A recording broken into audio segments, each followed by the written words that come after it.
కాబట్టి అధిష్టాన దేవతన రుద్రుడు అంటే శివుడే. శివాలయానికి వెళ్ళడం వల్ల మీ వయసు ఎన్ని సంవత్సరాలు ఉంటుందో అన్ని సంవత్సరాలు శివాలయంలో స్పెండ్ చేసి రావాలి. ప్రదర్శన చేసుకుంటూ ఉండొచ్చు, ఏదో ఒక స్తంభం చూసి కూర్చోవచ్చు అక్కడ ఉండడం వల్ల. శివలింగానికి ఉన్న ప్రత్యేకత మన యొక్క చెడ్డను మాత్రం లాక్కుంటూ ఉంటుంది. మనకు మంచి చెయ్యదు, మన చెడ్డను లాగేస్తుంది. శివుడు కాలకూట విషయాన్ని మింగేశాడు ప్రపంచానికి ఒక పెద్ద కష్టం వస్తే.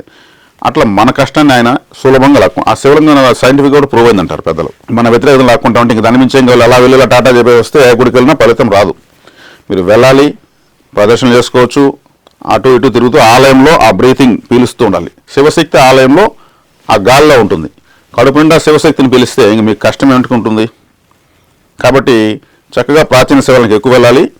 పితృదేవతారాధన అంటే మీరు రాశ్యాధిపతి సూర్యుడు కాబట్టి సూర్య నమస్కారాలు చేయాలి.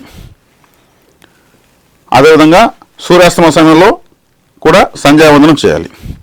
కులదేవత అంటే మీ ఇంటి దేవుడు. మీ ఇంటి దేవుడు అంటే ఇక మీకు ఇంటి దేవుడు అంటే చాలామంది వెంకటేశ్వర స్వామిని, నరసింహస్వామిని ఇక రకరకాలు చెప్తున్నారు. వాళ్ళంతా యుగ దేవతలు.